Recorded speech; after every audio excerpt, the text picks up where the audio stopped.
Alright everyone, it's time for another Styxhexenhammer garden update here. I have not yet charged the biochar, as you can see, mainly because it's a daunting task, but that will get done. I'm thinking about adding some of it without charging it. If you only add a little bit, it doesn't have any negative impact. We've got lots of garlic here, enormous clumps. We've actually eaten some, and there are rows of it around here. I think 5 rows, if I remember correctly, and 2 large clumps there. Over here, again, the temporary bed with the perennials that have been transplanted. You can see a nice catnip plant there. And there's some of these little pink bushes, a couple of big clumps of those, plenty out back too. A couple of chamomile plants. Only 2 appear to have survived, although there are probably more in the grass. And originally, these were thought to be chives, but actually these are garlic as well.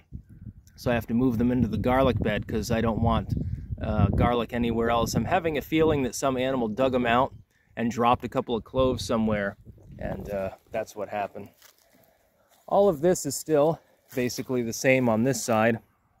Got to remove that wood. That's the potato patch. And I'm thinking about expanding it by 1 more row because I don't know that I need quite that much room for the melons. That's going to be cantaloupes. A couple of watermelons. I don't eat them, but, you know, other people like them. These beds are perfect, and there's no real weeds coming up or anything. Those get properly hoed out. This still needs its amendment. And what I'm going to do is I'm going to have to mow this little fringe, get a rototiller, and the bed that goes in here will be about to, let's say, here, as compared with the other bed. Just wide enough for the lawnmower to go through. And then I'll be able to carry it out to about here. So it'll be a little bit narrower by like 1 brick than the bed next to it, but it's going to extend the entire length. And that's going to have a single row of cucumbers on strings. I'm going to put up the stakes, run a couple of strings across them so they can climb. And then also they pair well with dill. That's good for pickling, of course, and other plants. There's some flowers and shit like that. You can see it's still piles of bricks everywhere. Another bed goes in here. You know, you can see the convolutions of where the bricks used to be.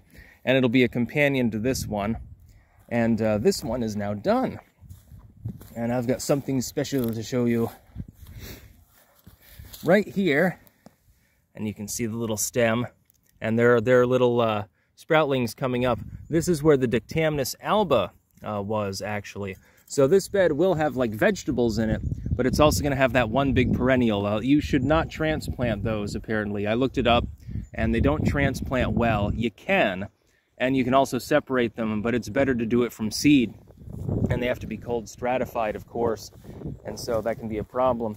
Therefore, I had to expand this out a little bit further than expected to make room for the false dittany. And so this central bed will still be about double wide.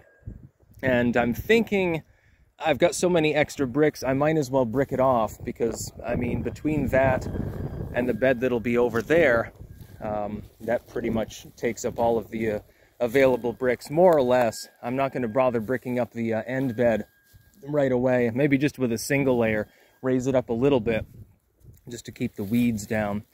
Still not sure 100% exactly what goes where. One of these beds is going to be dedicated to collards because I really love collards. I can get 3 good rows in there. Another one, or possibly 2, will be, I'm thinking eggplant and okra and things like that. You know, some of those summer crops. And then this one, of course, once it's expanded further, because it doesn't go quite to the end, it'll be co-equal to that one. So I've got to expand it about 3 more feet. That's going to be a giant row of tomatoes in the middle, flanked by 2 rows of carrots, and there will be some basil in there as well. So the garden is much larger than it was before, and there's still much more work to be done.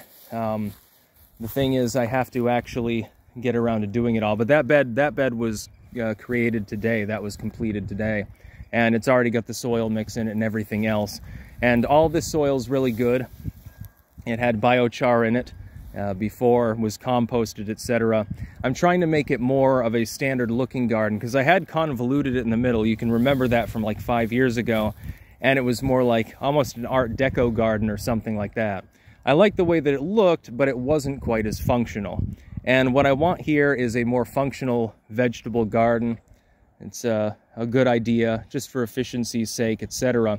And I know that it's not quite plumb. You can see that path meanders a little bit, as you can observe. And then, of course, have to mow and mulch and complete that fence. Then it's basically done once that corner bed is put in for the corn, peas, and squash mix, the three sisters. Well, not peas, beans. I think I'm going to have a combination of the pole beans and the bush beans in there, because I think I can get 6 rows of corn in there. So, you know, it's not exactly lacking for space. Sort of hoe it out and get it ready. And then lots and lots of potatoes. If I can get a 6th row in there, I can have 3 each of the, like the long-term storage potatoes, like the russets or something. And then 3 of the new potatoes, the red ones. And then plenty of cantaloupes, a couple of watermelons, and everything else. Also got to figure out where I'm going to put the beets and shit. This one can be expanded out, as you can see, all the way almost to the fence. And if that becomes a long bed, that would be for probably beets, you know, 2 rows of beets, and then in the middle, various larger plants, something that's a hot weather crop. So it's going to become much more efficient and very much larger than it was before.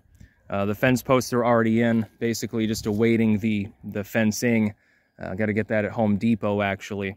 And there'll be plenty of crops to come, so you're going to see some crazy shit. Of course, my favorite bed, the Viking herb garden. And it's fully hugelcultured, and basil and stuff like that will do just fine in here. Maybe some caraway, perhaps, because caraway is king. That's about all. Peace out.